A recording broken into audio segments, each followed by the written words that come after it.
The best way to deal with spiders in the house. Make a secret spray and use it on your curtains, window frames, and door frames. It will effectively repel spiders and discourage them from crossing the threshold of your home.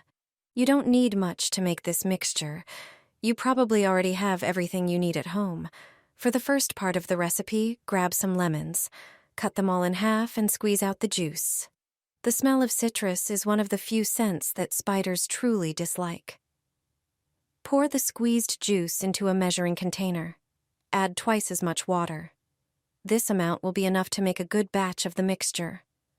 Pour only part of it into a spray bottle. We'll top off the bottle with a second ingredient to make the spray stronger and more effective.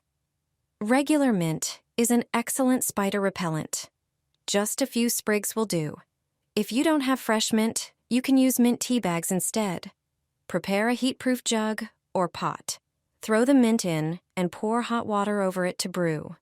Once the infusion is cooled, add it to the bottle with the lemon juice. Spray this mixture on curtains and drapes. It will freshen up the room, and you won't find a single spider behind them. Sprayed window and door frames will smell pleasant, and spiders, even flies and mosquitoes, will stay far away.